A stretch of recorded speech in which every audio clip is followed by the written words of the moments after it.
Baada ya Yesu kurudi mbinguni, wanafunzi wake walibaki na kazi nzuri ya kupeleka injili kwa wote. Wakiwa wamejawa na Roho Mtakatifu, wanaume hawa na wanawake hawa walipeleka injili katika ulimwengu ambao ulikuwa umebakia wakati ule.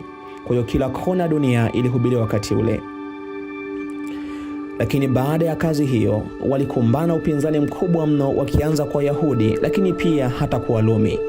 Lakini Wakristo wengi walikuwa tayari kuuawa hata kifo kwa ajili ya kutetea imani ya kweli. Lakini hata hivyo, damu ya mashahidi ilizidi kuliongeza kanisa la Efeso wakati ule.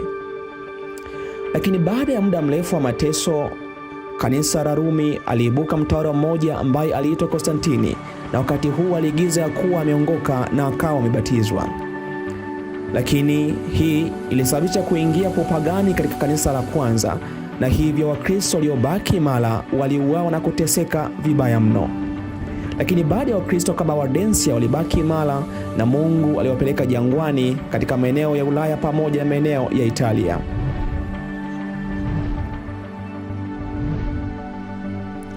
Hata hivyo, Mungu hakukosa mashahidi. Aliinua watu ambao waliamini Biblia na kwa imani ya Yesu pekee. Na Mungu aliinua watu kama akina John Huss, akina Zwingli, akina Wycliffe, akina Martin Luther kusimama kwa ajili ya imani ya Biblia na imani ya Yesu pekee. Na kufikia mwaka 1798, upapa ulipata jeraha la mauti, na hapo mateso yakawa yamekoma.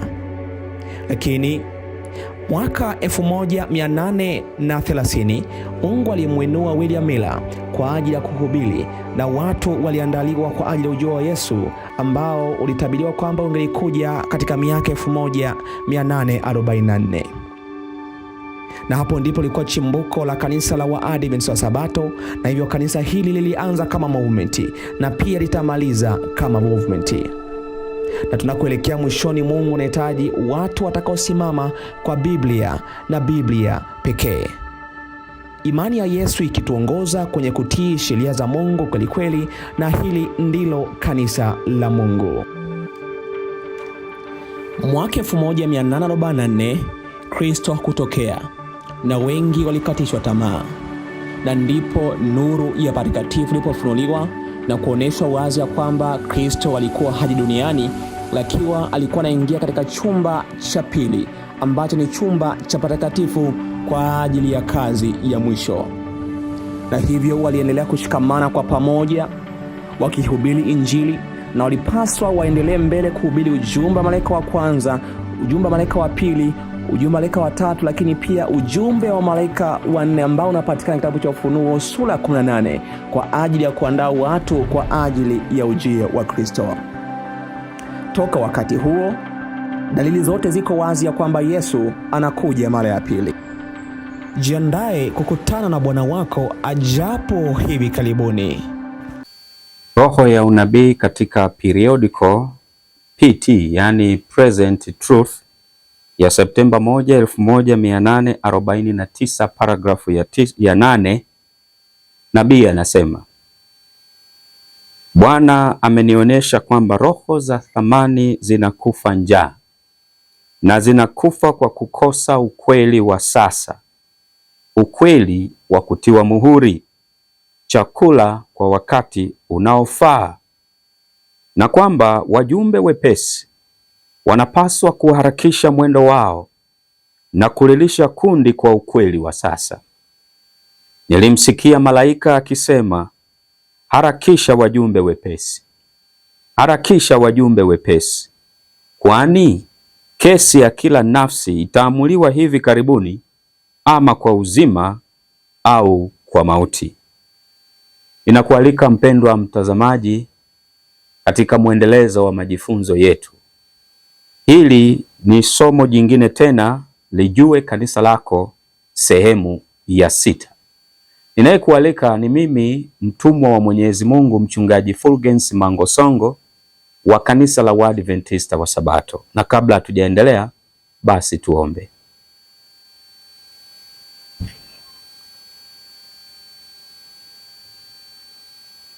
Baba yetu mwema uliye mbinguni, tuko mbele zako katika majifunzo haya, tunajiweka chini ya uangalizi wako, mimi pamoja na mtazamaji. Mbariki mtazamaji tunapoendelea tangu mwanzo hata mwisho, kwa utukufu wa jina lako, kwa jina la Yesu, amina. Lijue kanisa lako, sehemu ya 6. Ellen G. White aliwahi kuota ndoto, na ndoto hii imerekodiwa katika kitabu cha Shuhuda kwa Kanisa, gombo la kwanza, ukurasa wa 577, paragrafu ya 2. Nabii anasema, usiku huo niliota kwamba nilikuwa huko Battle Creek, nikitazama kutoka kwenye kioo cha pembeni mlangoni na kuona kundi likiandamana kwenda nyumbani, wawili wawili. Walionekana kuwa wenye nia thabiti na waliodhamiria. Niliwajua vizuri na nikageuka kufungua mlango ili niwapokee wageni, lakini nikadhani kwamba napaswa kuangalia tena. Tukio lilibadilishwa. Kundi hilo sasa liliwasilisha muonekano wa maandamano ya Kikatoliki. Mmoja alikuwa na msalaba mkononi mwake na mwingine mwanzi, na walipokaribia, yule aliyebeba mwanzi akazunguka nyumba akisema mara 3, nyumba hii iko chini ya ulinzi. Bidhaa zilizomo lazima zichukuliwe. Wamenena kinyume na utaratibu wetu mtakatifu. Hofu ilinishika, nikakimbia kupitia nyumba hiyo, kupitia mlango ulioko upande wa kaskazini. Nikajikuta niko katikati ya kundi ambalo wengine niliwatambua, lakini sikuthubutu kuambia neno kwa kuogopa kusalitiwa. Nilijaribu kutafuta sehemu nzuri ambapo ningeweza kulia na kuomba bila kukutana na macho yao yenye shauku na udadisi popote nilipogeukia. Nilirudia mara kwa mara, laiti ningeweza kulielewa hili. Laiti wangeniambia kile nilichosema au kile nilichofanya. Hiyo ndio ndoto ya Ellen G. White aliyoyota, ikiwa imebeba unabii ndani yake. Na unabii tunaoupata hapa ni kwamba, kama ndoto inavyojieleza, aliona kundi la watu wanaokuja kwenye nyumba alipokuwa, wakiandamana wawili wawili, na aliwatambua. Lakini baadaye alipotazama vizuri, kundi lile likageuka kuwa ni matching ya Kikatoliki. Wengine wamebeba mwanzi na wengine msalaba, na hoja yao ni kwamba wameizingira ile nyumba na kusema iko chini ya ulinzi. Kwa nini? Kwa sababu watu hao wamenena kinyume na utaratibu wao mtakatifu. Kwa hiyo bidhaa za nyumba hiyo lazima zitaifishwe. Huu ulikuwa ni unabii kuonesha ya kwamba walio ndani ya nyumba ni kanisa la Mungu, na hao ni Waadventista wa Sabato ambao aliwatambua, lakini kumbe walikuwa Waadventista wa Sabato kwa nje, ndani ni Wakatoliki, na ndio maana kundi likabadilika, matching ikaonekana ni matching ya Kikatoliki. Ni unabii ya kwamba mfumo wa kanisa la Waadventista wa Sabato utatekwa na Wakatoliki, utatekwa na Vatican, utatekwa na Majesuiti. Na hicho ndicho ambacho tunaangalia tena katika somo hili, Lijue Kanisa Lako, sehemu ya 6. Tunaangalia ushahidi wa wazi juu ya unabii huu, namna ulivyotimia. Ninachokifanya kwa mara nyingine tena, ninakueleza hivi, mimi kazi yangu hapa ninafunua tu pazia ili uone kule ambako ulikuwa huwezi kuona kwa sababu pazia lilikuwa limeziba. Hicho ndicho ninachokifanya. Kwa hiyo ninaleta ushahidi wazi katika somo hili. Tunapoendelea na somo hili Lijue Kanisa Lako, sehemu ya 6, bado uko ushahidi mwingi na hatujaumaliza. Ndio huo tunaendelea nao. Ninaamini Mungu atakubariki. Tuliangalia ushahidi wa wazi, namna unabii uliobebwa katika ile ndoto ya Ellen G. White ulivyotimia katika mfumo wa kanisa la Waadventista wa Sabato. Tuliangalia katika uongozi wa Neil Wilson, tukaangalia katika uongozi wa Robert S. Falkenberg, tukaangalia katika uongozi wa John Paulsen. Sasa katika somo hili Lijue Kanisa Lako, sehemu ya 6, ninakualika tuangalia ushahidi wa jinsi ndoto hiyo ilivyotimia katika uongozi wa Ted Wilson, aliyeshika uongozi wa General Conference tangu mwaka 2010 mpaka 2025. katika vipindi vitatu vya miaka mitano mitano, yani miaka 15. Ndicho tunachokiangalia katika uongozi wa Ted Wilson. Jambo la kwanza ilikuwa ni mwaka 2012. Ted Wilson alifanikisha mradi ama project ya kitabu cha Tumaini Kuu. Kitabu cha Tumaini Kuu. Na angalia skrini yako, kwenye skrini yako unaona kuna hiyo peji ya rasmi ya kanisa. Kuna mtu aliuliza swali, na hiyo ilikuwa ni mwaka 2016. Swali linaulizwa na anayeuliza swali ni Alexander kutoka Russia ama kutoka Urusi. Aliuliza swali kuhusiana na project ya kitabu cha Tumaini Kuu, The Great Hope. Sasa swali linaulizwa hivi katika lugha ya Kiingereza. Anasema, why does the book The Great Hope not have any chapter about Roman Catholicism? It seems that this might be because of the influence of Jesuits. Please explain it to us. Thank you.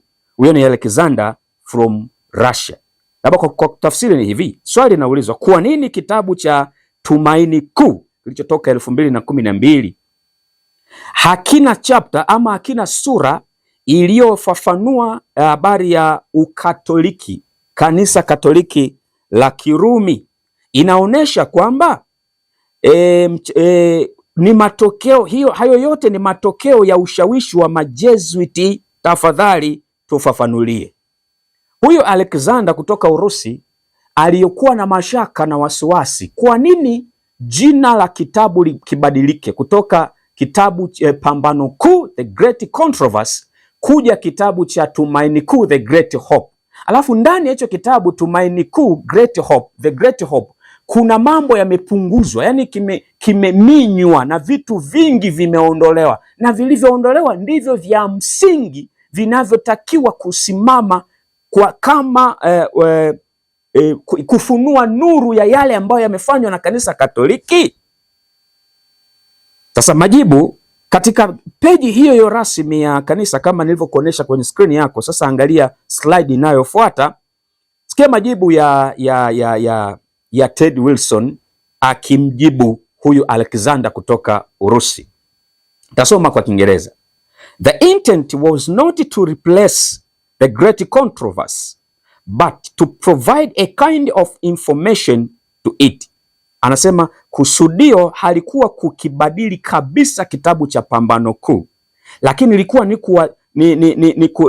ni kuleta kiasi fulani cha utangulizi ama utambulisho wa kitabu chenyewe cha Pambano Kuu. In a number of places through the book there is reference to the fuller presentation in the complete book, and each copy contains information about how a person may obtain the whole book. Kwa hiyo anasema katika maeneo mengi tofauti tofauti, kupitia kitabu hiki cha Great Hope, Tumaini Kuu, imekuwa kama rejea ya watu kuhitaji nakala halisi ya kitabu cha Pambano Kuu. Kwa hiyo ni kama vile sasa kitabu hiki cha Tumaini Kuu kimetolewa ili kukitambulisha kitabu cha Pambano Kuu. Huu ni uongo. Huu ni uongo. Sasa ngoja nikufafanulie kidogo jinsi pambano hili linavyopiganwa na namna ambavyo kanisa la Rumi linachukia kitabu cha Pambano Kuu, na huu ulikuwa ni mradi wa kanisa la Rumi. Neil Wilson aliyekuwa baba wa Ted Wilson, huyu alikuwa president wa General Conference tangu mwaka 1979 mpaka 1990, na sasa akiwa ni president wa NAD, North America Division, mwaka 1976 aliwahi kutamka maneno yafuatayo: ingawa ni kweli kwamba kanisa la Waadventista wa Sabato lilichukua mtazamo dhahiri wa kupinga Ukatoliki wa Kirumi, mtazamo huo kwa upande wa kanisa haukuwa chochote zaidi ya udhihirisho wa kuenea kwa kupinga upapa miongoni mwa madhehebu ya Kiprotestanti ya Kiafidhina, yani conservatives, na ambayo sasa yamewekwa kwenye lundo la takataka za kihistoria. Ndivyo ilivyo kwa kanisa la Waadventista wa Sabato. Yani Neil Wilson anatuambia kwamba habari ya kupinga Ukatoliki ni swala la makanisa yenye uhusiano na Waprotestanti kipindi hicho, ambao sasa hivi sisi Waadventista wa Sabato hatuko kupinga upapa. Upinzani huo wote umewekwa kwenye lundo la takataka, ndicho anachokisema. Kumbuka katika masomo yaliyotangulia tuliona huyu Neil Wilson alikuwa ni degree 33 za Freemason. Huyu alikuwa ni pandikizi la Mrumi, alikuwa na kazi ya kufanya hapo General Conference. Sasa mtoto wake ambaye ni Ted Wilson akaja kuwa president pia tangu 2010 mpaka 2025. Ndiye yeye kwa kuingia tu 2010, 2011 ukaanza mchakato wa kubadili kitabu cha Pambano Kuu. Hatuoni ya kwamba anatimiza njozi ya baba yake. Kumbuka Ted Wilson amelelewa kwenye mikono ya Freemason. Nasikitisha. Huyo Neil Wilson ilikuwa ni mwaka 1981. Sasa akiwa president wa General Conference alisema hivi, na hii imeandikwa kabisa kwenye gazeti la kanisa la Adventist Review Machi 5, 1981, ukurasa wa 3, title yake From the President Cooperation and Interaction. Ukitafuta hilo gazeti utapata hii habari, na maneno haya nimeyachukua hapo. Alisema hivi Ted Wilson, Neil Wilson kwa wakati huo sasa ni baba wa Ted Wilson, anasema there is another universal and truly Catholic organization, the Seventh Day Adventist Church. Kanisa la Wasabato linawezaje kuwa organization nyingine ya kanisa la Kikatoliki kama halijaondoa msimamo wake, halijaondoa yale mafundisho ambayo ndiyo yanasimama kama uprotestanti wa kweli? Ufunuo 14, ujumbe wa malaika wa kwanza, wa pili na watatu, na kitabu cha Pambano Kuu kinamfunua mpinga Kristo kwa kiwango kikubwa na cha juu mno. Kitabu cha Pambano Kuu kilipaswa kisambazwa kwa wingi sana.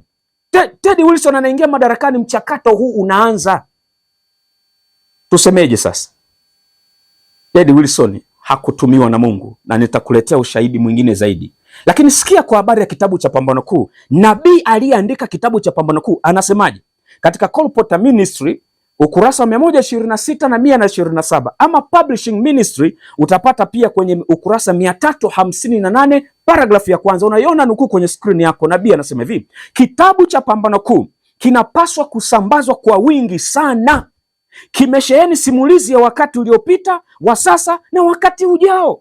Katika uchambuzi wake wa matukio ya mwisho ya historia ya dunia hii, kina ushuhuda wenye nguvu kwa niaba ya ukweli. Nina shauku zaidi kuona kusambazwa kwa kitabu hiki kuliko kwa kitabu kingine chochote nilichokiandika, kwa kuwa katika kitabu cha Pambano Kuu ujumbe wa mwisho wa onyo kwa ulimwengu wote umetolewa kwa uwazi zaidi. Mwandishi anasema hivi, kitabu cha Pambano Kuu kinapaswa kusambazwa kwa wingi sana. Hakusema kitabu kitakachopunguzwa ili kisaidie kutambulisha kitabu cha Pambano Kuu. Huu ulikuwa ni mpango wa Majesuiti. Ted Wilson katika hili na kabineti yake walikuwa wanatumiwa na shetani.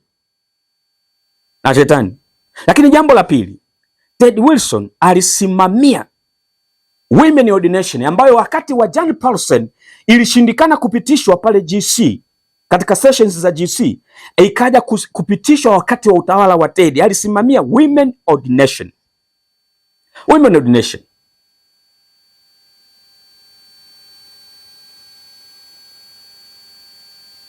Wakati wa session ya 2015 hoja ya women ordination ililetwa kwenye mkutano wa session. Kumbuka session ndio mkutano mkuu wa juu zaidi wenye mamlaka ya mwisho kuliko mamlaka kikao chochote, kuliko kamati yoyote kwenye kanisa la Waadventista wa Sabato. Hii assembly ya washiriki kutoka ulimwengu mzima ndio mamlaka ya mwisho. Wakaleta hiyo hoja, ikapigiwa kura, ikakataliwa. Waliokataa ilikuwa ni 1381, waliokubali ilikuwa 977. Mbali kabisa. Hoja hiyo ikawekwa kapuni. Lakini cha kushangaza sasa, kwenye mwongozo wa kanisa toleo la 20 sahihisho la 2022 ukurasa wa 109 na 110, kichwa kidogo kinasema huduma ya kuwekea mikono mashemasi wa kike. Hapo wanaeleza kuwekea mikono mashemasi wa kike. Inaelezwa habari ya mzee wa kike, akiwa mzee amewekewa mikono ya uzee, akiachaguliwa kuwa shemasi hawekewi tena mikono kama vile wanaume wanavyokuwa. Hii imepitishwa kwa maamuzi ya session ipi? Maamuzi ya session ipi? Sasa tazama hii clip hapa. Mchungaji Geoffrey Mbwana akiwa Geita kwenye mkutano wa PKs, watoto wa wachungaji, miongoni mwa maswali yaliyoulizwa katika kujibu kwake alisema hivi, pale GC Ted Wilson hafanyi kazi peke yake. Kazi yake Ted Wilson ni kusimamia maamuzi ya kamati. Ziko kamati zaidi ya 80. Sawa. Sasa kama anasimamia maamuzi ya kamati, hizo kamati zina mamlaka juu ya mkutano wa session. Mkutano wa session 2015 ulikataa women ordination. Kwa nini imeingizwa kwenye mwongozo wa kanisa? Kamati zipi zilizoketi? Kwa mamlaka ipi? Unaweza ukaelewa sasa namna ambavyo majesuit wakitaka jambo lao lazima lifanikiwe.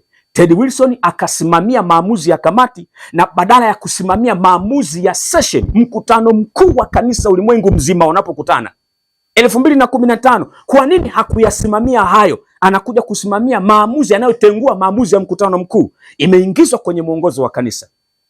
Na kama tunapaswa kutii kila kinachotoka General Conference, ni kuulize mchungaji unaonitazama na kunisikiliza, ni kuulize mzee wa kanisa, kwa nini wewe hapa Tanzania kwenye kanisa lako mahalia haujawekea mikono mashemasi wa kike?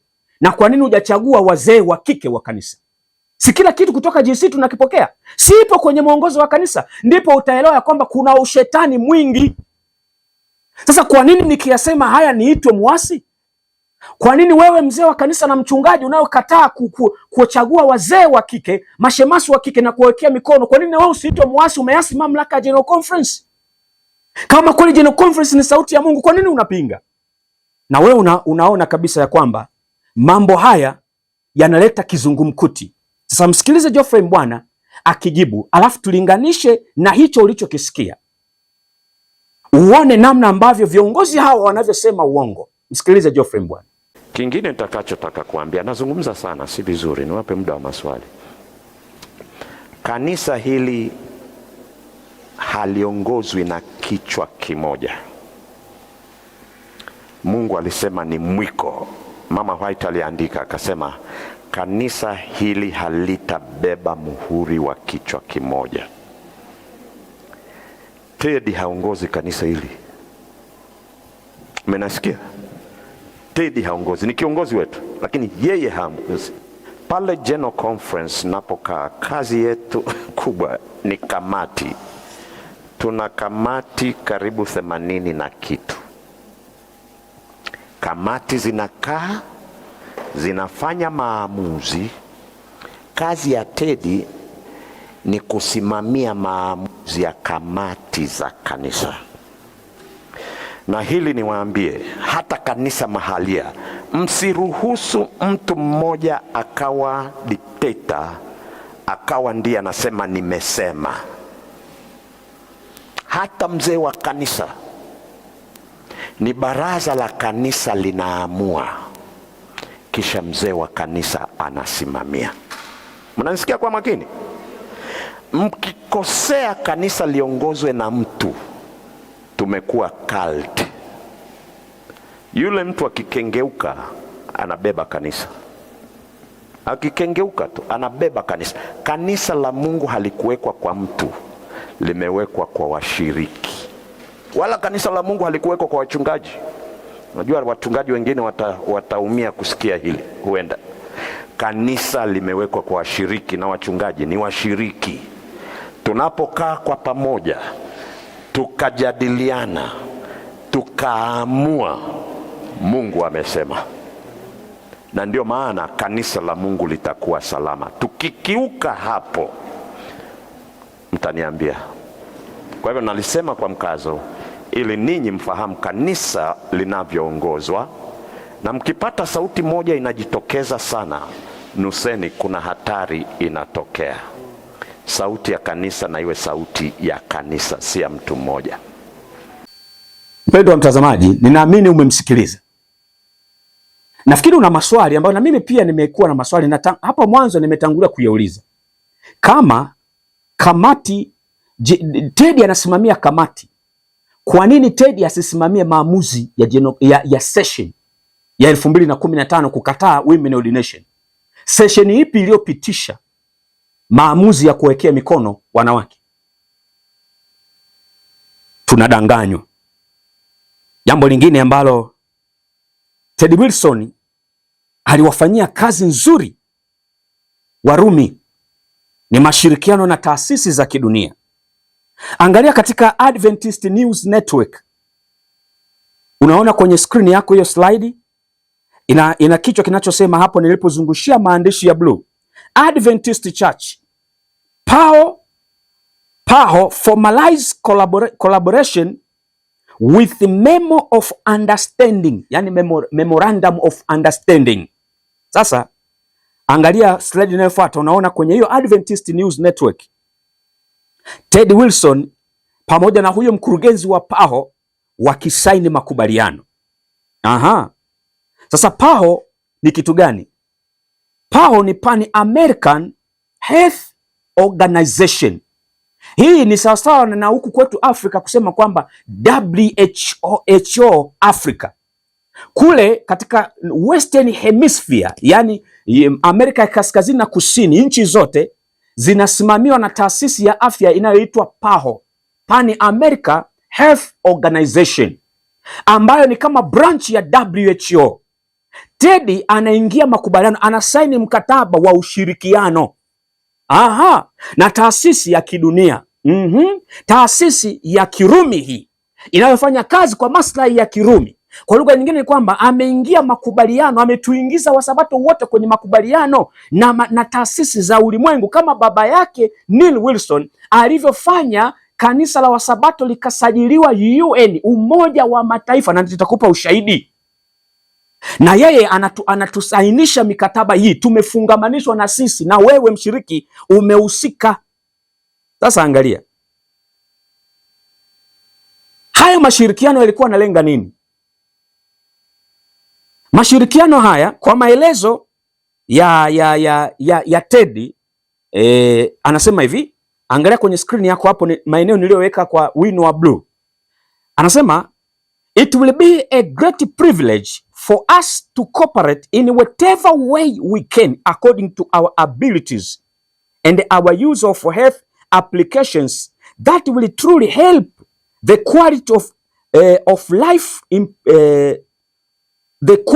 life improve for many thousands of people. Huyo ni Ted Wilson akiwa president, ametoka kusaini, anaongea mambo hayo. Kwa Kiswahili ni hivi, anasema itakuwa ni upendeleo mkubwa katika ushirikiano huu katika namna yoyote iwayo yote, kulingana na uwezo wetu wa kutumia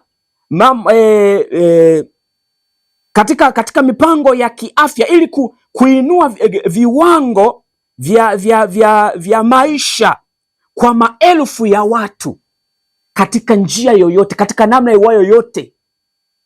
Katika namna iwayo yote. Hivi haya makubaliano yalikuwa tu ni makubaliano au ni makubaliano ambayo GC inapokea pesa kutoka PAHO, kutoka UN, kutoka kwenye mashirika haya ya kimataifa ili kuendeleza mipango ya kiafya? Hizo pesa zinazopokelewa zinakuja bila masharti, bila masharti. Sasa basi, shetani ana akili. Kama Pambanuku Kuu inavyosema, kanisa la Rumi linaona mbali, linaweka mipango yake mapema kabla ya wakati ule kufika. Wanaweka mipango vizuri. Majesuiti wana akili, wanajua wanachokifanya. Wana wa ulimwengu, wana hekima, wana busara, lakini sio wana wa nuru. Wako kwenye giza totoro. Kumbe kusaini mkataba huu kuna kitu kilichokuwa kimetagetiwa mbele, kimekusudiwa mbele. Sasa angalia,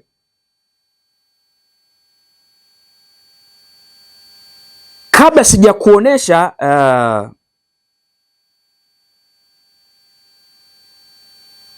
hicho kilichotagetiwa mbele, kwanza kabisa majesuiti walianza mchakato wao kupitia huyu mwenye aliyekuwa na degree 33 za Freemason, baba yake Ted Wilson. Katika kipindi chake cha uongozi mwaka 1985 kanisa la Waadventista wa Sabato likasajiliwa Umoja wa Mataifa, likajiunga na Umoja wa Mataifa. Kwa hiyo walikuwa wameshafanya sehemu kubwa. Kwa hiyo hapa Ted anamalizia tu kazi ambayo baba yake alikuwa amekusha ianza zamani, ya kutusainisha kwenye mikataba mingine midogo midogo chini ya mwamvuli wa Umoja wa Mataifa. Ushahidi huko hapa, unaona kwenye screen yako, katika gazeti la Adventist Review lililotoka Juni 6, 1985. Unaweza ukapause ama ukascreenshot hiyo gazeti hapo ukafuatilia mwenyewe uone. Kanisa la Wasabato General Conference imesajiliwa UN, Umoja wa Mataifa. Sasa kabla sijakueleza majesuit walitarget nini kwenye mkataba huu kati ya PAHO, Pan American Health Organization na General Conference walitarget nini, msikilize kwanza Pastor Geoffrey Mbwana tena akisema kuwa kanisa halijajiunga na UN bali lina mwakilishi tu mleta taarifa pale UN. Msikilize mchungaji Mbwana.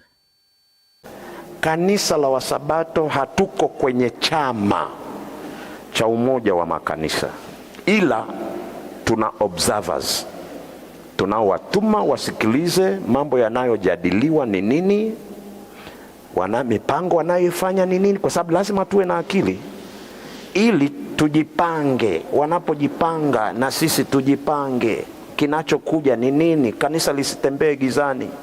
Kwa hivyo tuna observer status kwenye umoja wa makanisa. Kazi yetu si kushiriki maamuzi, ni kusikiliza tu wanasema nini, wanaamua nini, wanapanga nini.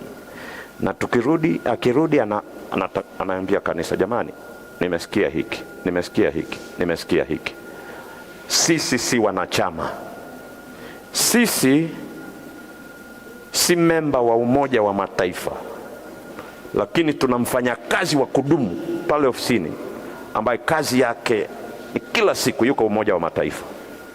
Umoja wa Mataifa unajadili nini, wana mipango gani itakayoathiri kanisa. Na mpendwa wa mtazamaji, nafikiri umemsikiliza. Sasa linganisha na ili gazeti la Adventist Review lilotoka Juni 6, 1985 wakati wa utawala wa Neil Wilson, ambapo kanisa linatoa taarifa rasmi ya kwamba tumejiunga na Umoja wa Mataifa. Hebu nisome kwanza.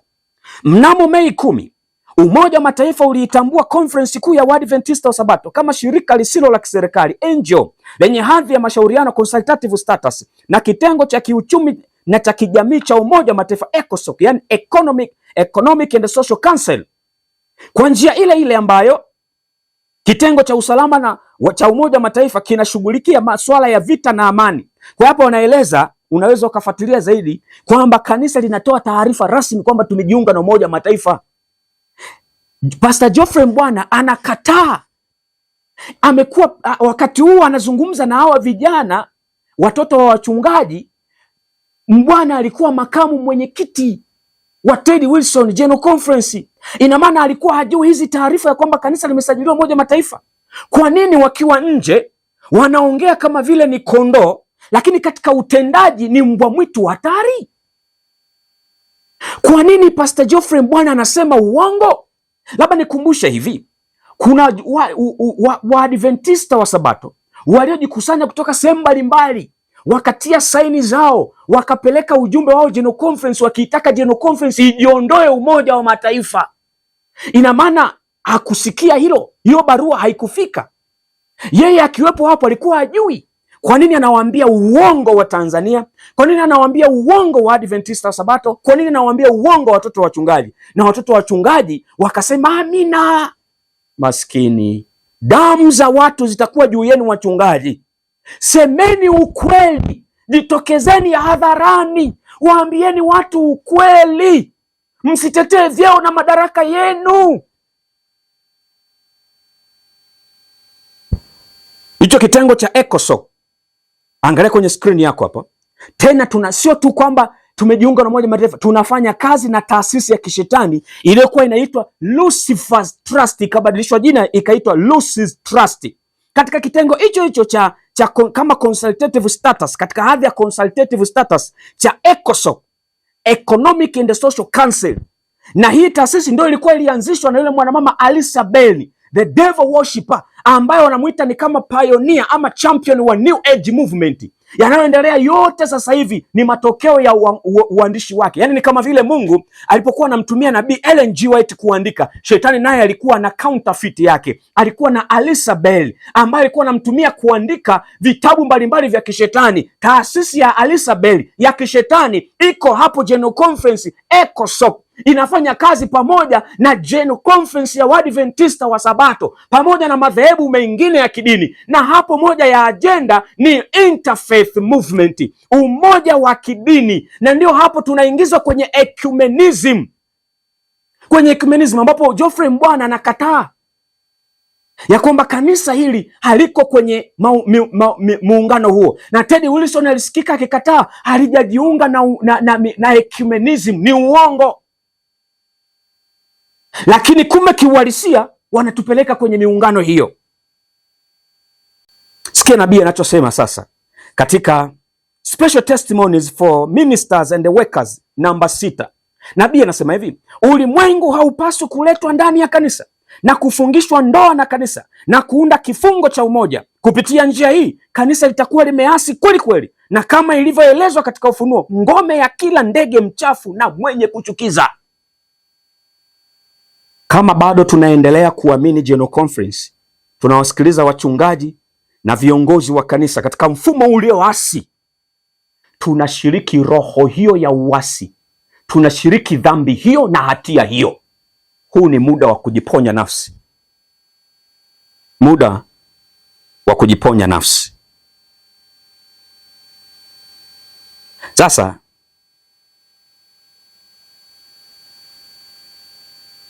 angalia kidogo, ndugu mtazamaji.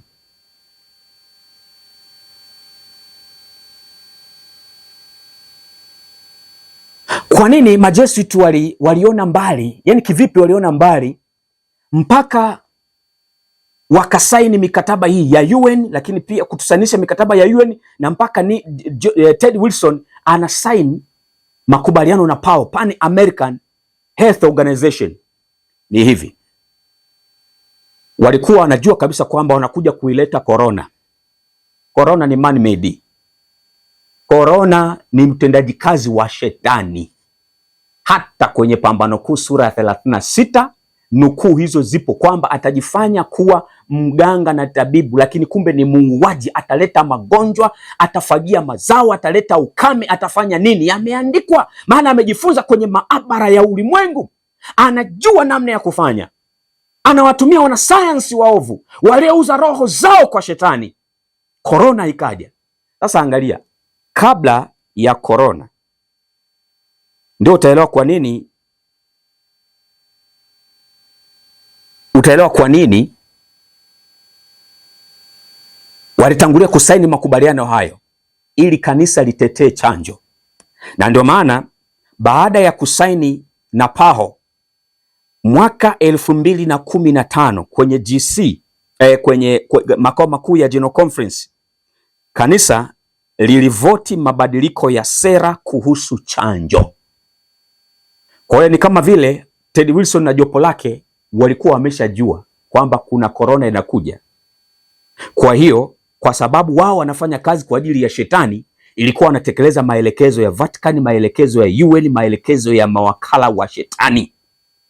Ndio maana 2015 wakawahi mapema kuvoti msimamo wa kanisa kuhusu chanjo. Angalia kwenye screen yako hiyo peji rasmi ya kanisa la Waadventista wa Sabato. Angalia hapo nilipoweka alama ya wino wa blue, GC session 2025. Hiyo taarifa imeelezwa hapo. Lakini hii ni habari ya immunization official statement Aprili 15, 2015. Sasa angalia hiyo official statement. Angalia slide inayofuata. Kuna maneno hayo chini ambayo yako kwenye italic, nimeyawekea wino wa blue. This statement was voted by the General Conference of Seventh-day Adventists Administrative Committee in Silver Spring, Maryland, Aprili 15, 2015. Yaani tamko hili ama msimamo huu ulivotiwa na ADCOM. Sio kamati, sio executive committee, ADCOM. Yale inahusisha maofisa wale. sio executive committee wala sio session. Ilivyotiwa. Kwa nini waliamua kuvoti kwa watu wachache na sio hii kusubiri mkutano mkuu wa session? Sikia maelezo haya. Anasema hivi, the Seventh Day Adventist Church places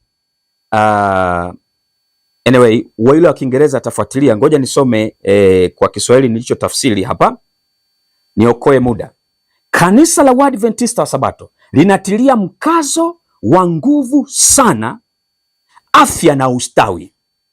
Msisitizo wa afya ya Waadventista umejengeka katika Biblia, maandishi yaliyovuviwa ya mwanzilishi mwenza wa kanisa Ellen G. White, na unatokana na machapisho ya kisayansi ya afya yaliyohakikiwa. Kwa hivyo tunahimiza kinga ama chanjo inayowajibika, yani responsible vaccination ama immunization. Na hatuna sababu ya kidini au ya imani ya kutowahimiza wafuasi wetu kushiriki kwa uwajibikaji katika programu za chanjo za kinga na kuzuia magonjwa. Tunathamini afya na usalama wa watu, ambayo inajumuisha utunzaji wa kile kinachojulikana kama kinga ya jamii. Sisi sio dhamiri ya mshiriki wa kanisa, na tunatambua chaguo za mtu binafsi. Chaguo hizi zinafanywa na mtu binafsi. Kukataa chanjo sio na haipaswi kuonekana kama fundisho wala imani ya msingi, yani doctrine ya kanisa la Waadventista wa Sabato. Walitangulia mapema hawa majesuit, mawakala wa shetani. 2015 wakavoti msimamo huu wakijua kabisa 2019-20 inaingia corona, kwa hiyo itakuja chanjo. Mawakala wa shetani watataka kupitisha chanjo, watekeleze mipango yao. Kwa hiyo wakatangulia mapema kabisa, wakajiwahi ili ionekane kanisa la Wasabato sasa halipingi chanjo. Yaani kwa maelezo haya, msimamo huu waliovoti 2015, hii ADCOM, Administrative Committee ya GC, hawa wakina Ted Wilson na wenzake, na hapa hata Pastor Geoffrey Mbwana alikuwa miongoni mwa waliovoti. Hapa wanachovoti hapa ni kwamba kanisa liwahimize washiriki waende kupokea chanjo. Kukataa chanjo sio sehemu ya mafundisho yetu. Tunajali afya. Leo hii unasemaje juu ya corona? Uelewa wako ukoje? Ina maana hata hapa Tanzania alikuwa rais wa Tanzania marehemu ama hayati Dr. John Pombe Magufuli anawazidi ukiroho hawa viongozi. Alikuwa na Roho Mtakatifu kuliko hawa viongozi. Aliongoza taifa likukataa chanjo, na alisema wazi wazi kabisa kwamba chanjo hizi jamani ziogopeni. Yaani yeye asiye Msabato, kiongozi wa kiserikali, anaelewa ubaya wa mambo haya. Lakini viongozi hapa, hawa viongozi walikuwa wanafanya kazi ya nani? Viongozi wa kanisa letu walikuwa wanafanya kazi ya nani?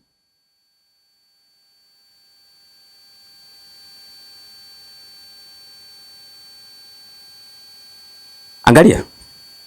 So wamesema kwamba kwenye hiyo msimamo kwamba tunasimamia Biblia na maandishi ya Ellen G. White. Sasa sikia nabii anachokisema. Katika Machi 24, 1908, printed in the Medical Evangelist volume 2 namba 1 ya 1910. Nukuu unaiona kwenye screen yako. Nabii anasema hivi: Bwana hajatuacha bila matumizi ya njia rahisi za matibabu ambazo zinapotumiwa hazitaacha madhara kwenye mfumo, kama ambavyo matumizi ya dawa sumu, yani drugs, zinavyoacha madhara kwenye mfumo. Tunahitaji wahudumu wa sanitariums waliofunzwa vizuri, ambao wataelewa namna ya kutumia njia rahisi za matibabu ambazo asili, yani nature, inatupatia kwa ajili ya urejeshwaji wa afya. Wahudumu hao wawe na uwezo wa kuwafundisha wale ambao hawana maarifa ya sheria za afya katika kutumia hizi njia rahisi lakini zenye ufanisi sana katika kutibu. Hapa Tanzania tuliambiwaje? Twende tukatumie malimao, tufanye mazoezi, tukajifukize, tutumie vitu vya asili, zikatengenezwa mpaka dawa za asili za kupambana na corona. Je, corona ilituathiri kiasi gani ukilinganisha na nchi zingine zinazozunguka? Watanzania tulikuwa na uweni kubwa. Yaani viongozi wa kisiasa walikuwa wanaelewa ufanisi mkubwa wa njia rahisi za matibabu, namna ya kutibu kwa njia ya asili. Viongozi wetu wakatangulia mbele kuambia watu wapokee chanjo, wapokee sumu za Babeli, wapokee makemiko haya, wapokee waingize sumu miilini. Walikuwa wanafanya kazi ya nani? Teddy alifanikisha kazi ya adui vizuri sana General Conference. Nabii anaendelea kusema, nukuu inayofuata unaiona kwenye skrini yako. Yeye aliyewaumba wanaume na wanawake anawajali wale wote wanaoteseka. Pale kwenye statement ya General Conference ya msimamo juu ya chanjo 2015, so akasema kwamba wanajali afya za watu. Sasa nabii anasema hivi, anayejali afya za watu ni Mungu aliyewaumba wanaume na wanawake. Yeye aliyewaumba wanaume na wanawake anawajali wale wote wanaoteseka.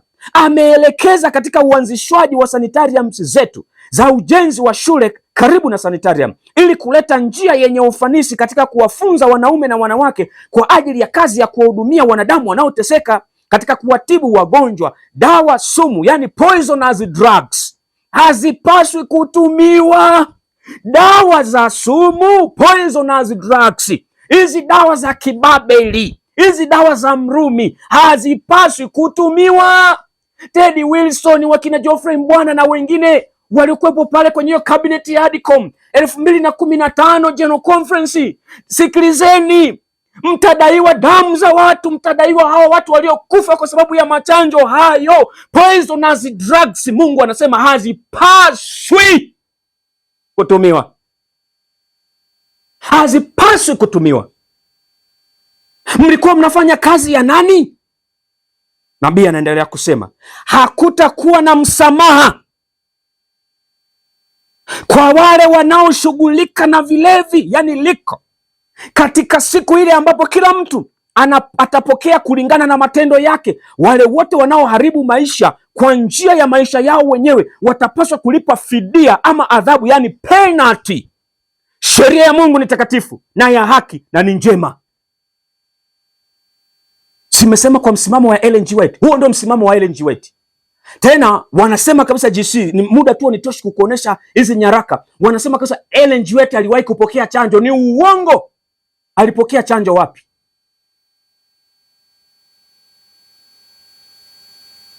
Biblia inasemaje katika Ufunuo sura ya 18 lile fungu la 23? Wala nuru ya taa haitamulika ndani yako tena kabisa, wala sauti ya bwana harusi na bibi harusi haitasikiwa ndani yako tena kabisa. Maana hao wafanyabiashara wako walikuwa wakuu wa nchi, kwa kuwa mataifa yote walidanganywa kwa uchawi wako. Neno uchawi wako hapa ni pharmakeia, ndio tunapata neno pharmacy. Ni application ya poisons, sumu ya drugs. Hizi njia zote za kitabibu, madawa yote ya kutibu kibabeli ni sumu, ni uchawi wa shetani.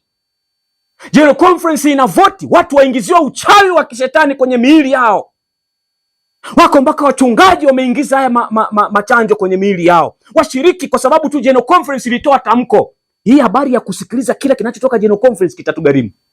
Na hivi karibuni wataenda kutuambia ibada tuzihamishe kutoka Jumamosi tuzipeleke Jumapili, kwa sababu wameshafungamanishwa na ulimwengu. Kwa hiyo sheria Jumapili inapopita, kila mmoja anatakiwa afuate. Na ndio maana unaona sasa hivi Tony Coyle anasimamia mpango wa Majesuit wa One Voice, ambao unapatikana kwenye kitabu cha Ecumenical Movement ukurasa wa 470 kipengele cha 48. We must call on all Christian churches to speak to the world with one voice in addressing the threat of climate change. Tunapaswa kuyaita makanisa yote yazungumze kwa sauti moja na ulimwengu katika kushughulikia tishio la mabadiliko ya tabia nchi. Tunasema tunakumbuka ubatizo wa Yesu miaka 2000, tunatolewa patakatifu, tunaletwa kwenye behewa ya nje. Tunaletwa kwenye behewa ya nje. Hawa viongozi wanafanya kazi ya shetani. Yeremia 2:13 na 14 imeandikwa, kwa maana watu wangu hawa wametenda maovu mawili. Wameniacha mimi, hilo la kwanza, niliye chemchemi ya maji ya uzima. Wamejichimbia mabirika yavujao, hilo ni kosa la pili, yasiyoweza kuweka maji. Je, Israeli ni mtumwa? Je, Waadventista wa Sabato ni watumwa? Je, ni mzalia? Mbona amekuwa mateka? Mbona Wasabato wamekuwa mateka? Mbona Majesuit wameteka General Conference? Mbona Wakatoliki wameteka General Conference? Wanafanya wanayoyataka. Sisi sio kanisa la Mungu. sio watoto wa Mungu. Viongozi wanatupeleka jehanamu. Jambo lingine Ted Wilson aliyosimamia ni kutetea LGBTQ+. Hey, ndoa za jinsia moja. Unaweza ukashangaa hili. Sasa sikiza nikwambie. Angalia kwenye hiyo kwenye screen yako, hiyo page rasmi ya kanisa kwenye Adventist Family Ministries. Anasema hivi, Seventh Day Adventist Position Statement on Homosexuality, yani msimamo wa kanisa la Waadventista wa Sabato juu ya ndoa za jinsia moja. Sasa angalia kwenye screen yako, slide inayofuata. Kuna maneno hayo hapo chini, nimeweka mstari wa blue hayo na yasoma. For these reasons, Seventh Day Adventists are opposed to homosexual practices and relationships. Yani anasema hivi, kwa sababu hizi, hayo mafungu yaliyoandikwa hapo, msimamo wa Biblia juu ya homosexuality, juu ya LGBTQ, juu ya ndoa za jinsia moja na uchafu wote huo. Anasema kwa sababu hizi kanisa la Waadventista wa Sabato linapinga ndoa za jinsia moja na vitendo vyote vya ushoga na usagaji na mahusiano hayo yote kwa ujumla wake. Kwa mtu akiangalia juu anasema kanisa limepinga wala halihusiki. Sasa nataka nikuletee ushahidi ya kwamba kwa nje ni kondoo, lakini yanayotendeka sirini ni mbwa mwitu hatari. Kwa ndani ni mbwa mwitu. Yani hao viongozi, ukimsikia Ted Wilson, ukimwona Elton Koila, ukiona akina Geoffrey Mbwana na wengineo wanavyozungumza kwa nje, utasema super kabisa, safi, kanisa linafanya vizuri. Kwenye uhalisia wanaoyatenda ni kinyume na wanayozungumza hadharani. Hicho ni kiwango kikubwa cha unafiki, na huu ni uongo wa hadharani. Yani litakiwa wafutwe ushirika wote hao. Futa ushirika kabisa. Sasa ngoja nikupe ushahidi jinsi ambavyo msimamo huu hauendani na uhalisia. Namba moja, kipengele A, kuna conference inaitwa Potomac Conference. Potomac Conference iko ndani ya Columbia Union katika North America Division, yani NADI. Ilikuwa Machi 16, 2024. Walimwekea mikono mchungaji mwanamke ambaye ni LGBTQ. Ted Wilson alikuwa wapi? Executive Committee ya General Conference ilikuwa wapi? Sasa angalia, msikilize huyo mchungaji wa kike, mtetezi wa LGBTQ, aliyewekewa mikono ya uchungaji katika division ya Amerika ya Kaskazini, ambapo huko Amerika ndiko General Conference ilipo. Ndio nyumbani kwa Ted Wilson. Ingekuwa Afrika au wapi kwa Asia, hapa mbali sana akusikia. Hapo ndani ya Amerika yenyewe. Msikie huyo mchungaji akijigamba kabisa. Hana mashaka, mtoto wa Yesu. Ninaomba nianze na kusema kwamba ninapenda sana kujifunza kuhusu habari ya Yesu na kujifunza juu alivyoshirikiana na watu, na mara nyingi katika Biblia tunapomwona Yesu, unajua aliingiliana na watu, akiunganika na watu. Tunaona akila nao, anakula na wenye dhambi, akizungumza na watoza ushuru, kubalizi na wale ambao ni tofauti, waliokataliwa, wadogo kati ya hawa, waliotengwa, wale wanaodhalauliwa. Daima alichukua muda kuona watu na wale hasa ambao hatukutarajia. Sasa hii inanifanya nijiulize, je, tunawaonaje watu? Je, tunaona watu kama Yesu alivyowaona watu? Je, tunachukua muda kwa ajili ya kuona watu kama Yesu? Tukichukua muda, na ninashangaa ni mara ngapi labda tumekosa wakati wa kuwa kama Yesu, kuwapenda na kuwathamini watu na kushirikiana nao kama alivyofanya. Watu ambao waweza kuonekana kuwa watu tofauti, je, tunachukua muda kuwa nao? Je, tumefanya jitihada kuwa kama Yesu?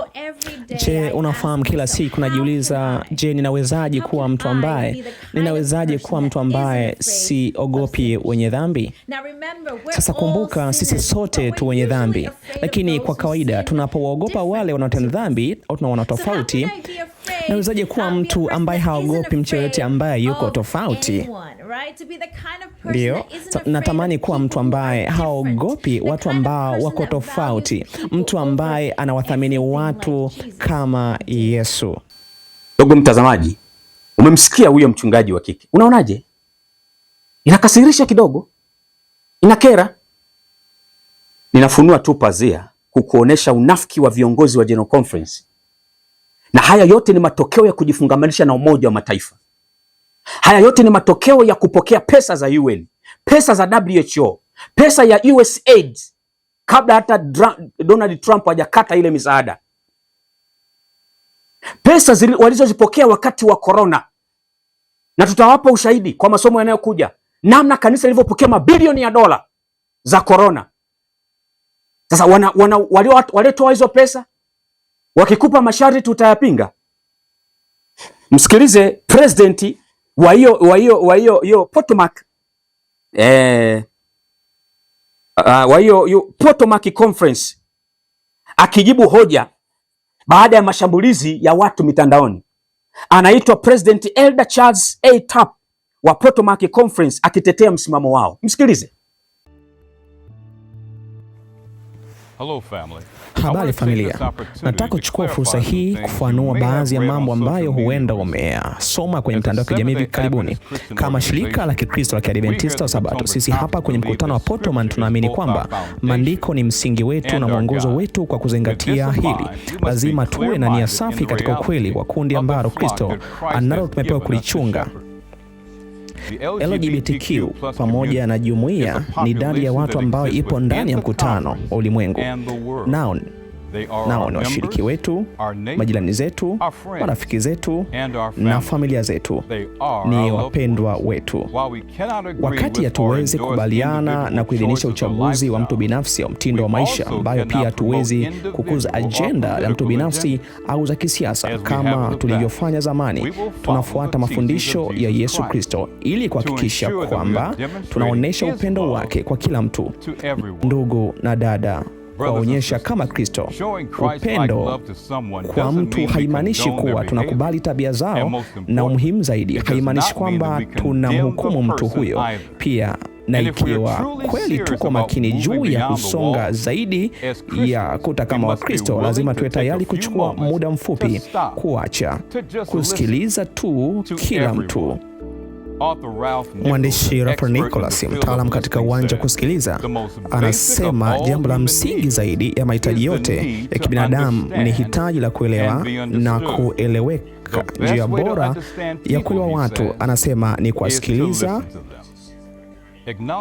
Tukitambua kwamba tupo katika masaa ya mwisho ya historia ya dunia, tupo kujitolea kushiriki imani yetu, huku tukibaki imara, sio tu katika kile tunachokiamini, lakini zaidi ya yote tunayomwamini. Mungu akubariki sana tunapojitahidi kufanya yote mawili. Ndugu mtazamaji, nafikiri umemsikia president wa conference anatoa matamko. Labda niulize swali hili. Unafikiri atakuwa ameshafutwa ushirika, amefukuzwa kwenye uongozi? Anapeta, anadunda. Kwa sababu ukiwa mnafiki kwa sasa, ukifumbia macho uovu na uasi, ukiwapetipeti viongozi na kuwasifia na kuwapongeza, wewe ni shujaa, kijana mchapakazi, mwaminifu, unampenda Yesu na mbinguni unaenda. Utasifiwa kila mahali, utapanda vyeo. Lakini ngoja useme ukweli, fumua takataka zilizopo. Hata kukuua wanaweza wakakuua. Sasa swali, kanisa linapinga habari ya homosexuality? Kanisa linapinga ndoa za jinsia moja? General Conference ifute ile statement, iandike vingine, ili washiriki wanaposoma kwenye peji za kanisa waone kinachotendeka ndio uhalisia kilichoandikwa. Na hii tabia ni tabia ya shetani. Biblia inasemaje? Shetani ndiye baba wa uongo. Kwa hiyo wanaongozwa na shetani, na anatenda kazi kupitia mamlaka ya mpinga Kristo duniani. Majesuit, kanisa Katoliki wameteka General Conference. Namba 2, kuna kanisa kule Marekani linaitwa Glendale SDA Church. Glendale SDA Church. Angalia. Kwenye screen yako unaona ile gazeti la Fulcrum linaeleza habari ya Glendale SDA Church kule Marekani. Imefanya nini? Angalia slide inayofuata nikuoneshe. Unaona hapo Glendale, ile bango hapo kwenye jengo la kanisa wameweka bango lenye bendera ya mashoga, bendera ya LGBTQ, kanisa la Waadventista wa Sabato. Ni kama vile wanawatangazia wale mashoga wote, wasagaji wote, transgenders wote, jamani, hapa kwenye hili kanisa ni lenu, njooni muendelee kuabudu, hakuna shida, mlete zaka na sadaka. Na hao majamaa wana pesa, leteni zaka na sadaka, sisi tuendeleze maisha yetu, mambo yaendelee. Kanisa la Wasabato. Ina maana Ted Wilson wakina Geoffrey Mbwana walikuwa wajui ili Glendale linachofanya. Msimamo wa kanisa ni upi? Ni ile ulioandikwa ama hiki kinachotendeka kwa uhalisia? Kuna kikundi kinachoitwa na kipengele namba 3, kikundi kinachoitwa Kingship International. Kina kwaya kabisa, Kingship International Choir. Hawa ni taasisi inayotetea ndoa za jinsia moja. Na wanakwaya wanaimba kwenye makanisa ya Waadventista wa Sabato. Angalia kwenye screen yako hapo. Anasema an LGBTQIA+ affirming community for current and former Seventh-day Adventists. Yaani wale waliopo washiriki ambao wa ndoa za jinsia moja hawajafuta ushirika, na wale wote wanaofuta ushirika kwenye makanisa yao, wao wanawapokea na kuwatia moyo na kuwasaidia na kuwasupport. Kinaitwa Kingship International. Angalia hata nembo yao hiyo 666 hapo. General Conference wanajua, Ted Wilson anajua, Geoffrey Mbwana anajua. Kwenye makanisa ya Waadventista wa Sabato wanaenda kuimba. Wanakwaya kabisa. Kipengele namba 4, namna ambavyo Ted Wilson amekuwa akisapoti ama General Conference ikiwa imesapoti chini ya utawala wa Ted Wilson imesapoti LGBTQ. Kipengele namba 4, kuna kitu kinachoitwa 3 Angels Gay Churches. Hey. Angalia kwenye hilo gazeti la Advent Messenger. Unaona hapo anasema the Office of Regional Conference Ministries of SDA prominently displays the 3 angels of Revelation 14 with rainbow colors. Unaona hapo, yani wale malaika watatu wa Ufunuo 14 wao wametengenezea nembo yao, wanaitwa 3 Angels Gay Church. Wapo ndani ya kanisa la Waadventista wa Sabato. Sasa maelezo yake kwenye Advent Messenger kwenye slide inayofuata, ndugu mtazamaji, unaona hapo kwenye maelezo hayo nasema hivi: The Office of Regional Conference Ministries or RCM is a department of the North America Division. Ni department kwenye division ya Amerika ya Kaskazini. Department hiyo ndio inayohusika na 3 Angels Gay Church. Bendera yao ina wale malaika watatu. Hadi turudishe picha tena. Unaiona kwenye screen yako hapo. Hiyo nembo ya hao magei ambao wanasema wanapeleka ujumbe wa malaika watatu. Mashoga, wasagaji, ndoa za jinsia moja, homosexuals. Wanapeleka ujumbe wa malaika watatu. Na hii ni department ndani ya North America Division. Kwa nini hatua hazichukuliwi? Unajua hata habari ya women ordination ilianza North America Division, ndiko kwenye uasi mwingi na takataka nyingi. Lakini ndio division inayoongoza kuleta mapato kwa General Conference. Hawafurukuti kwa sababu wanachotaka ni pesa na sio roho za watu. Na ndio maana hata wachungaji wanaonyoosha maelezo, wanaokemea dhambi kwenye makanisa makubwa ya mijini ambako dhambi na uovu umekithiri, wachungaji wakubwa kwenye maconference na maunion wanaagiza wahamishwe kwa sababu wanagusa matajiri wenye pesa ambao wanafaidika kwao. Hata masuala ya women ordination yameingizwa bila vote ya session kwa sababu ya nadi. Wakitikisa kidogo tu tunazuia zaka, General Conference ina sheki. Wanaangalia zaka, mapato na sio roho za watu. Wanafanya kazi ya nani hao? Kazi ya shetani. Swali linaulizwa, kwa nini tunafunua sana mambo ya pale GC na sio ngazi zingine za kanisa? Shuhuda kwa Kanisa Gombo la 4, ukurasa 210, paragrafu ya 4. Moyo mkuu wa kazi uko Battle Creek, na kama moyo wa mwanadamu unavyotupa mkondo wake wa damu katika sehemu zote za mwili, ndivyo usimamizi wa mahali hapa, makao makuu ya kanisa letu, huathiri mwili mzima wa waumini. Ikiwa moyo wa mwili una afya, damu ambayo hutumwa kutoka kwake kupitia mfumo pia inakuwa ni yenye afya. Lakini ikiwa chemichemi hii imechafuka, kiumbe kizima kinaugua kwa sumu ya maji muhimu. Kwa hivyo ndivyo ilivyo na sisi. Ikiwa moyo wa kazi unakuwa mbovu, kanisa lote katika matawi na maslahi yake mbalimbali yaliyotawanyika nje ya nchi, juu ya uso wa dunia, linateseka kwa matokeo. Ili swali pia ulipaswa umuulize Shetani, kwa nini wewe umewekeza General Conference?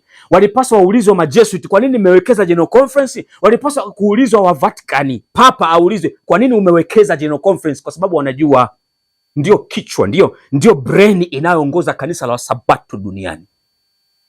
Kanisa tangu Januari mpaka Disemba, ratiba iko full occupied, imejaa kabisa. Ratiba tu, siku ya wana wa kike, sijui sabato ya msisitizo wana wa kike, mara sijui sabato ya wanawake, sijui sabato ya watoto, maana juma la uwakili, juma la afya, si na nini. Yani kila kitu kimejaa, siku zote zimejaa. Hakuna ukweli wa sasa. Watu wamelala usingizi, hawaelewi kinachoendelea. Ndicho shetani anachokifanya. Kwa hiyo ukielewa uchafu na uovu wa General Conference, unaweza hata kwenye kanisa lako mahali hapo ukakata huu mnyororo wa kutofuata maelekezo ya General Conference. Umekaa unasubiri lesoni zitoke General Conference wa kutafsiria maandiko badala ya kusoma hata kitabu cha Pambano Kuu. Na niwapendekezee washiriki wenzangu, fanyeni kitabu cha Pambano Kuu kuwa lesoni zenu, kuwa kesha la asubuhi, kuwa lesoni zenu, mjifunze. Kuna mengi mnayotakiwa kuyafahamu humu, mmefichwa.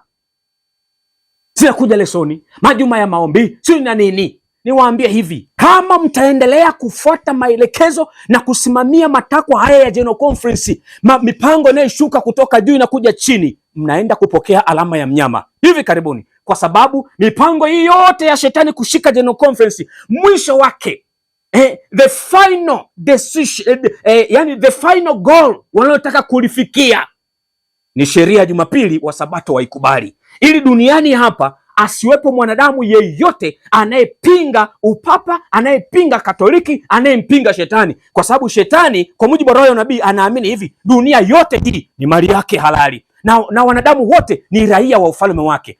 Kwa hiyo hapendi kuona hata mmoja akiwa kinyume naye. Nataka niwaambie hivi sasa, Majesuit mnaotufuatilia na mawakala wa shetani mnaotufuatilia, vita hii bado mbichi, hamjashinda bado. Wako Waadventista wa Sabato ambao wameamua kujitoa kwenye hii General Conference mlioikamata.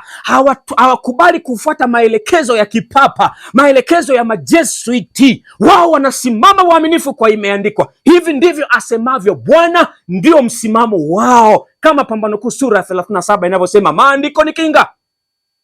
Na hilo ndilo kanisa la Waadventista wa Sabato ambalo halitaanguka, na ndio hao ambao Mungu atawapigania, sio mfumo ulioasi huu.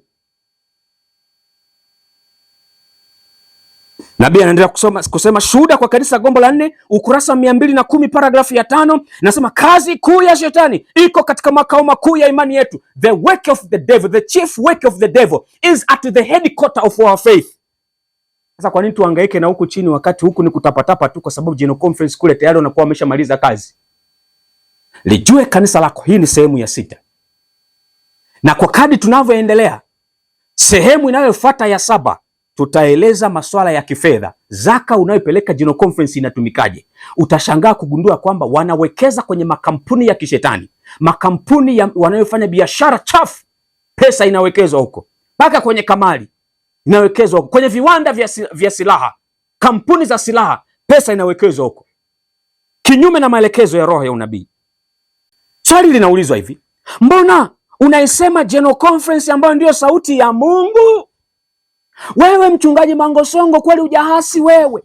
Mbona unaisema General Conference ni sauti ya Mungu? Sikiliza, katika Letters and Manuscript, manuscript ya 114 ya 1894, paragrafu ya 4, unaiona nukuu kwenye screen yako. Nabii anasema hivi, nilifanya mazungumzo na W.C. White, alinielezea umuhimu wa watu wetu kusikiliza sauti ya mkutano mkuu, yani General Conference. Kisha nikamwambia ni wakati sasa wa kuelewa kwamba licha ya maoni yaliyopo, mkutano mkuu huo, yani General Conference, hauwakilishi tena sauti ya Mungu.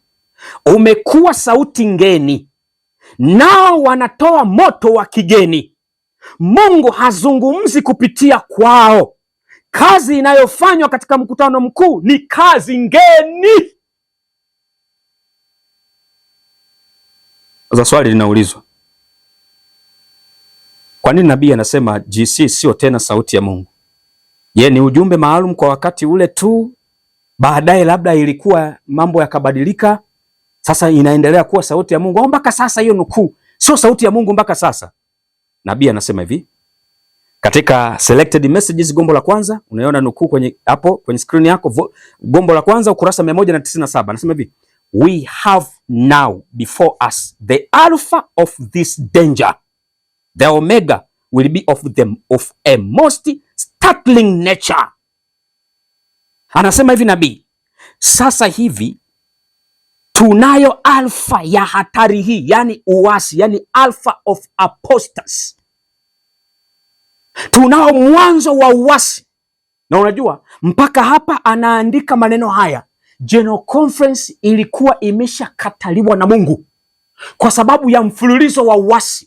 Mungu anaelekeza kuhusu elimu, wanafanya tofauti. Mungu akaelekeza kuhusu mpango wa afya, wanafanya tofauti. Mungu akatuma ujumbe kwa A.T. Johnson na Wagona 1888, wakakataa ujumbe. Bado wakaendelea kubisha na kubisha. Ndipo sasa anasema baada ya kukataa jumbe hizo za Mungu mara kwa mara, kukataa nuru kutoka mbinguni, Mungu akaanza kuondoa ulinzi wake, na matokeo yake John Harvey Kellogg akatumiwa na shetani kuingiza alfa ya uasi, the alpha of apostasy.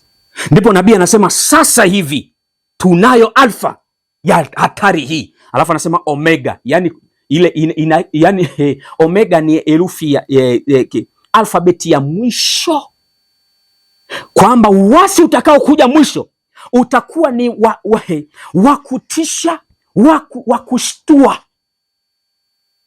Kwa nabii alitabiri kwa ile ndoto ya Ellen G. White kwamba Ukatoliki, yani matching ya wale aliowatambua wanakuja wawili, baadaye ikageuka kuwa match ya Kikatoliki. Alikuwa sahihi, alifunuliwa na Mungu yatakaye kuja kutokea General Conference. Kuanzia hapo nabii ametoa tamko hiyo ya kwamba General Conference sio sauti ya Mungu tena, ni sauti ngeni, hawaongozwi na Mungu. Kuanzia hapo ilikuwa ni mporomoko wa uasi mmoja baada ya mwingine, uasi mmoja baada ya mwingine, na hitimisho la uasi wote General Conference kuja kukubaliana na dunia kwa sheria ya Jumapili. Na ndio maana president wa sasa Tony Coyle, wakati Teddy anafanya haya yote tangu 2000, Teddy anafanya yote, alikuwa president wa South America Division. Huyu Tony Coyle 2001 akaja General Conference kuwa katibu wa General Conference, na baadaye mwaka 2025 amechaguliwa kuwa president. Kwa anajua takataka hizi zote, ameshiriki takataka hizi zote. Yeye ni wale tu, ni mawakala wa shetani hapo General Conference, anajua haya yote. Ndio anakuja kuhitimisha mchezo wote sasa, yani hitimisho la uasi wote, anatuimbisha one voice, sauti moja, yani dunia tuzungumze sauti moja. Anatushirikisha kwenye ujenzi wa mnara wa Babeli, mnara wa Babeli, yani tuungane wote tuwe na sauti moja ya ukuwa kinyume na Mungu. Haiwezekani, never ever, haiwezekani. Lazima tusimame imara. Nabii anaendelea kusema hivi katika The New York Indicator Februari 7, 1906, one thing it is certain is soon to be realized, the great apostasy which is developing and increasing and waxing stronger, and will continue to do so until the Lord shall descend from heaven with a shout. Hili roho nabii Kiswahili, jambo moja la hakika litakalotimia hivi karibuni ni lile la uasi mkuu, the great apostasy, ambao unaendelea kukua, kuongezeka na kuwa na nguvu zaidi, na utaendelea hivyo hadi Bwana atakaposhuka kutoka mbinguni kwa sauti kuu. General Conference haitakuja kuwa sauti ya Mungu tena. Tangu nabii ametoa lile tamko, sio sauti ya Mungu. Watu wanaobaki kuamini General Conference watapokea alama ya mnyama. Watoto wa Mungu wanaitwa sasa, wanaume na wanawake, watoke kwenye mfumo huu ulioasi, watoke kwenye mfumo huu ulioasi. Sasa angalia katika Southern Watchman SW 1904 paragraph ya 4, nabii anasema hivi: sera yao ya kishetani isingeweza kufanikiwa iwapo watu wa Mungu wangefunga milango dhidi ya adui na kushirikiana kwa upatano kutimiza mapenzi ya Mungu. Adui asingeweza kuingia isipokuwa kama malango yangefunguliwa na wasaliti waliomo ndani. Neil Wilson, msaliti aliyekuwemo ndani. Falkenberg, msaliti aliyekuwemo ndani. John Paulsen, msaliti aliyekuwemo ndani. Ted Wilson, msaliti aliyekuwemo ndani, na Elton Koila anahitimisha usaliti. Na kabineti zao zote za majesuit hapo General Conference, wasaliti waliokuwemo ndani. Sasa nikusomee kitabu cha Pambano Kuu, UPH 2024, sura ya 2, mateso katika karne za kwanza, ukurasa wa 33 na 34. Sikia nabii anachokisema. Ukurasa wa 33 na 34 imeandikwa hivi: lakini hakuna muungano kati ya mfalme wa nuru na mfalme wa giza, na haiwezekani kuwepo muungano kati ya wafuasi wao. Na ndio maana wale wote waaminifu wa Mungu hawawezi kukubali kuwa chini ya General Conference iliyoasi. Kama roho wa Mungu ameshahama General Conference, sio sauti ya Mungu tena. Nani anaongoza General Conference? Shetani.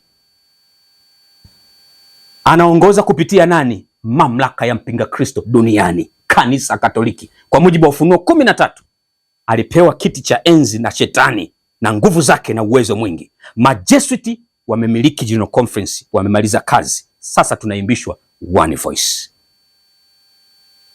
Nabii anaendelea kusema, Wakristo walipokubali kuungana na wale waliokuwa wameongoka nusu kutoka katika upagani, walifuata njia ambayo iliwapeleka mbali na ukweli zaidi na zaidi. Shetani alifurahia kwa kufanikiwa kudanganya idadi kubwa ya wafuasi wa Kristo. Ndipo alipotumia nguvu zake zaidi kuwabana hawa na kuwafanya wawatese waliobaki kuwa waaminifu kwa Mungu. Hakuna aliyejua vizuri kupinga imani ya kweli ya Kikristo kuliko wale ambao awali walikuwa watetezi wake, na hawa Wakristo waasi wakiungana na wenzao ambao ni nusu wapagani walielekeza vita yao dhidi ya vipengele muhimu sana vya mafundisho ya Kristo. Ilihitaji jitihada kubwa sana kwa wale ambao wangekuwa waaminifu kusimama imara dhidi ya udanganyifu na machukizo yaliyofichwa katika mavazi ya kikuhani na kuingizwa katika kanisa.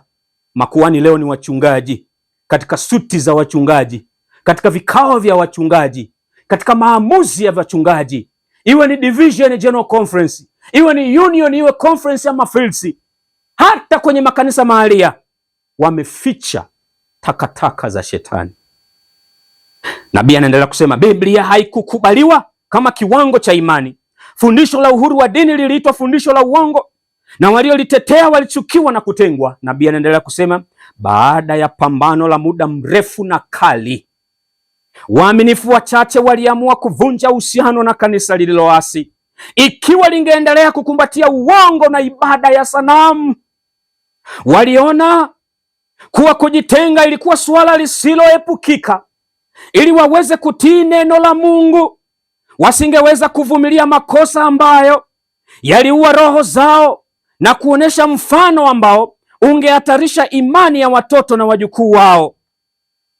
Ili kupata amani na umoja, walikuwa tayari kufanya makubaliano na jambo lolote ambalo lilikubaliana na uaminifu kwa Mungu, lakini waliamini kuwa amani isingeweza kununuliwa kwa kuvunja kanuni. Ikiwa umoja ulimaanisha kulegeza masharti ya ukweli na utakatifu, ni afadhali kuwepo tofauti na hata vita. Nabii anaendelea kusema, ingekuwa vema kwa kanisa na ulimwengu ikiwa kanuni zilizoongoza watu wale wenye msimamo zingeamshwa katika mioyo ya watu wanaodai kuwa watu wa Mungu.